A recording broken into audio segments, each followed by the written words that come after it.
Asking for directions is a very common situation. The typical phrase is, I was wondering if you know how I could get to this address safely. While polite, it's long and slightly formal. An alternative is, could you guide me to this place? I'm not familiar with the area. This version is still polite, but shorter, direct, and clear. It explains the need while showing humility. You're asking for help because you don't know the place. The phrasing makes the other person more likely to respond warmly and give accurate guidance.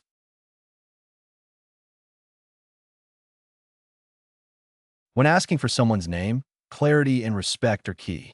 The common phrase is, I'd like to know what your full name is so I can address you properly. While respectful, it feels a little heavy and overly formal. An alternative is, may I know your name? I'd love to address you properly. This balances respect with warmth. It communicates genuine interest, not interrogation. The tone feels lighter and more natural, making the other person comfortable while keeping the respect intact.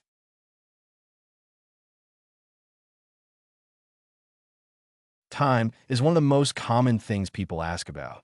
The usual line is, I don't have a watch right now. Would you happen to know the time? While detailed, it's longer than necessary. An alternative is, do you happen to know the time? This is short, clear, and polite. It cuts away unnecessary detail while still being considerate. A simple question works better in everyday life, making the exchange quick and easy. Asking for help can feel vulnerable. The common phrase is, I'm struggling with this task at the moment. Would you mind helping me out? While honest, it can sound heavy and a bit formal. A more approachable alternative is, would you mind giving me a hand with this? This keeps the request light, respectful, and friendly. It shows you're open to collaboration without over-explaining your struggle. It also makes the helper feel valued rather than burdened. When inquiring about cost, tone makes a difference.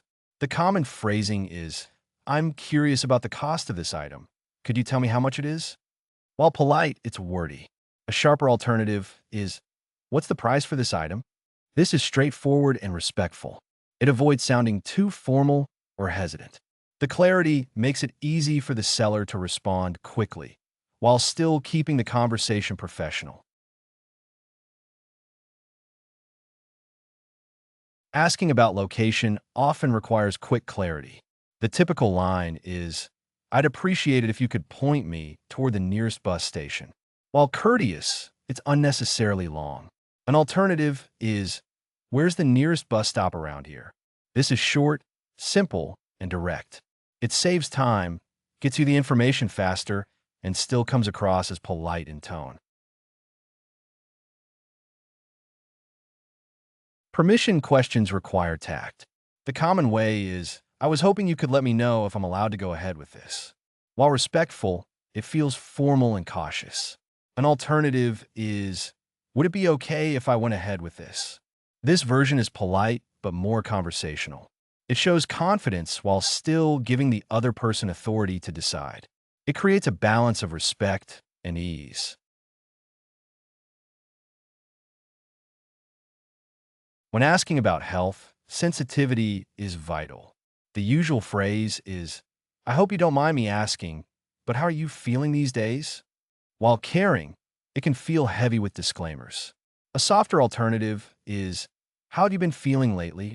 This is warm, respectful, and straightforward. It shows concern without making the person feel pressured. It opens space for honest sharing without sounding intrusive. Asking about work is a good way to connect socially. The common phrase is, I'd like to know how your work is going recently. Is it busy? While polite, it can sound formal. A friendlier alternative is, how's work treating you these days? This is more conversational, natural, and personal. It shows genuine curiosity while making the other person feel comfortable to share honestly. Staying in touch requires the right approach. The common way is, I'd like to stay in touch. What's the best number or email for you? While professional, it sounds transactional. An alternative is, what's the best way to reach you? This is friendly, respectful, and open-ended. It gives the other person flexibility to choose their preferred method of contact while keeping the tone casual and approachable.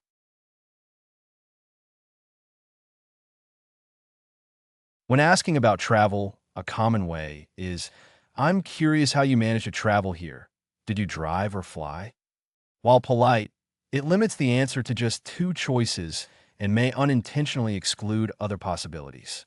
An alternative is, did you come here by car, train, or something else? This opens space for broader responses, showing genuine curiosity.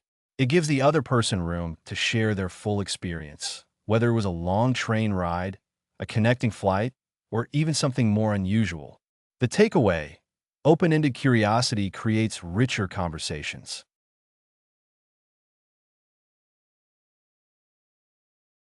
Asking about family is often done warmly.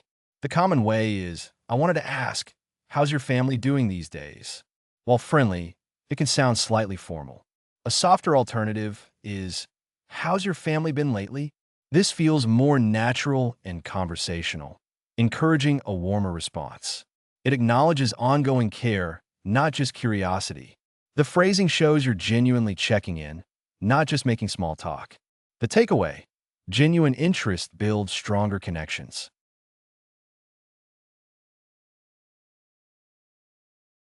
When asking students about their studies, the common phrasing is, I was wondering what subjects you've been studying this semester.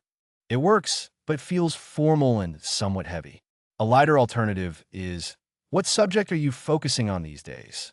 This keeps the question current and approachable. It invites a simple, open answer without pressure. Students may feel more relaxed to share details. The takeaway: simplifying questions encourages more natural conversation. Asking about hobbies is a common way to bond. The usual phrase is, I'd really like to know how you usually spend your free time. While thoughtful, it feels stiff and overly formal. A friendlier alternative is, what do you usually enjoy doing for fun? This wording is casual and warm, making it easy for the other person to answer. It invites sharing in a way that feels relaxed and genuine. The takeaway: approachable language makes personal sharing easier.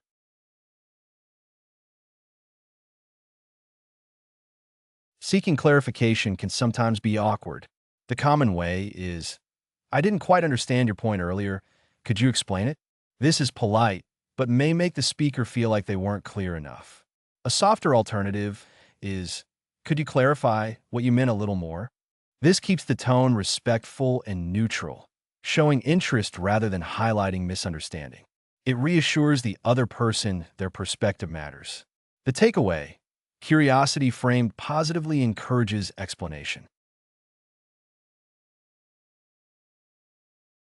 Asking about food can start lively conversations. The typical line is, I'm curious to know what kind of food you usually eat for dinner. While fine, it's long and stiff. A smoother version is, what's your go-to dinner meal? This phrasing is casual, friendly, and easy to answer. It invites personal sharing in a natural way, sparking conversation about tastes and habits. The takeaway: simple wording makes everyday topics engaging.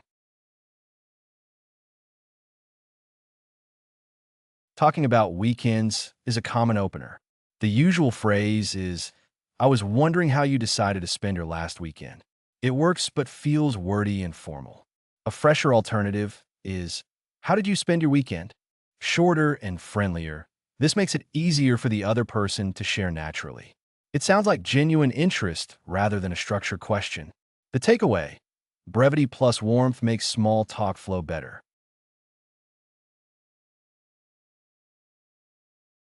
Asking about movies is a fun conversation starter. The common line is, I'd like to know which movie is your all-time favorite to watch. While polite, it's too formal for casual conversation. A better phrasing is, what movie do you enjoy watching the most? This feels relaxed, friendly, and direct. It invites personal sharing and sets the tone for a lively discussion. The takeaway: Casual phrasing encourages open, fun exchanges.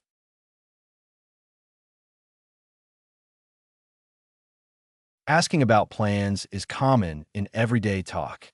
The usual phrase is, I'm curious what your plans are for this evening after work.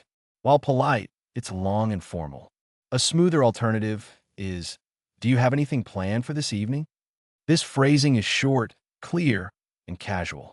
It creates space for either simple or detailed answers, depending on how much the other person wants to share. The takeaway, shorter, friendlier wording makes the exchange natural.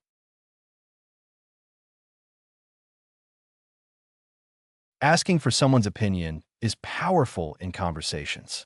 The common way is, I'd like to hear your honest opinion about this idea we're discussing. While sincere, it sounds heavy and formal. A fresher alternative is, what's your take on this idea? This is more conversational and approachable, encouraging openness. It reduces pressure and invites genuine sharing. The takeaway, light, direct phrasing makes people feel more comfortable expressing their views. Asking about someone's experience often sets the tone for deeper sharing. The typical phrase is, I was wondering how your summer trip turned out in the end. While polite, it feels wordy and overly formal, which might distance the listener. An alternative is, how was your experience during the trip? This phrasing is more direct, warm, and centered on the person's perspective.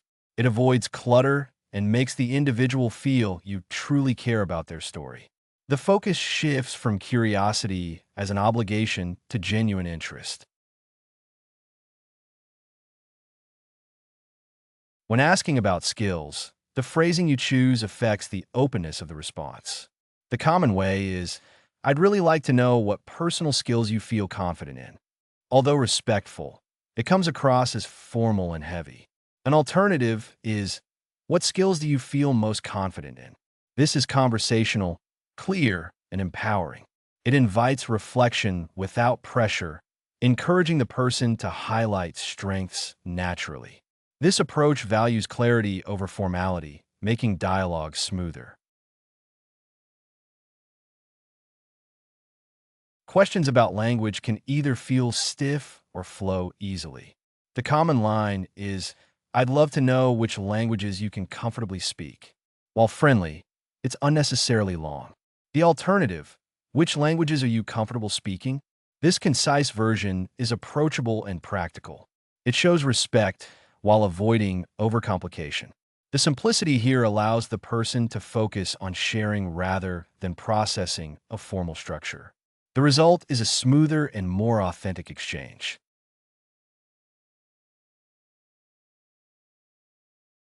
Asking about books can reveal a lot about interests.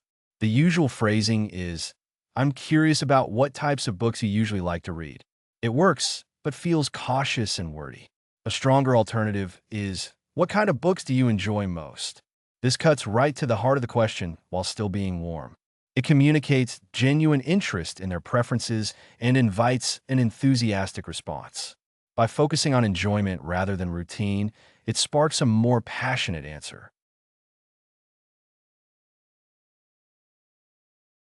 Talking about music is often a way to connect personally. The common phrase is, I'd like to know what style of music you enjoy listening to most. It's polite but formal, almost like a survey. A better alternative is, what's your favorite kind of music? This sounds natural, friendly, and engaging. It's phrased the way real conversations flow, encouraging openness and excitement. This approach fosters connection instead of sounding like a scripted inquiry. When asking about favorite places, warmth is key. The typical line is, I was wondering what your favorite place to visit regularly is. While thoughtful, it feels clunky and mechanical. An alternative is, what's the place you love visiting the most? This reframing adds emotion and clarity. By using love, it invites passion and positive storytelling. It helps the conversation feel more genuine and personal, encouraging them to share happily.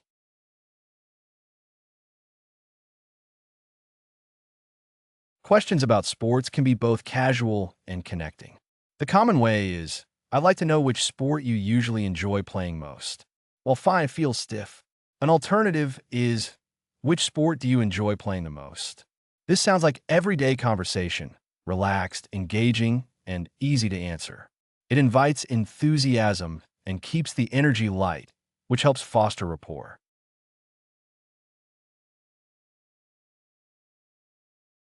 Talking about technology is common, but the tone matters. The usual phrase is, I'm curious about what brand of phone you are currently using. While correct, it sounds like a survey question. A stronger alternative is, which phone do you currently use? This is simpler, clearer, and feels natural in dialogue. It invites quick sharing and reduces distance. The concise phrasing mirrors genuine curiosity without unnecessary formality.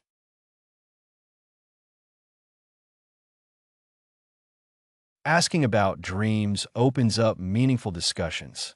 The common phrase is, I'd like to know what your biggest dream or life ambition is. While polite, it feels rigid and academic. The alternative, what's something you've always dreamed of achieving?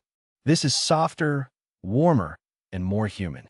It allows the person to reflect while feeling supported. The emotional tone inspires a deeper, more authentic response, creating space for openness and connection.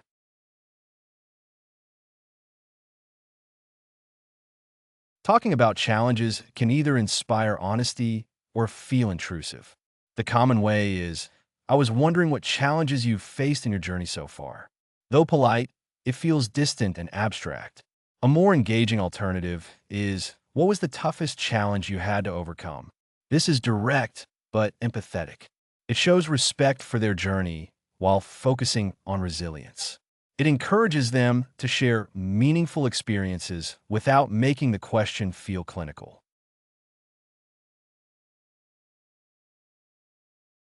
You can find playlists for various languages in the video description. To practice the vocabulary, you are encouraged to explore our various apps.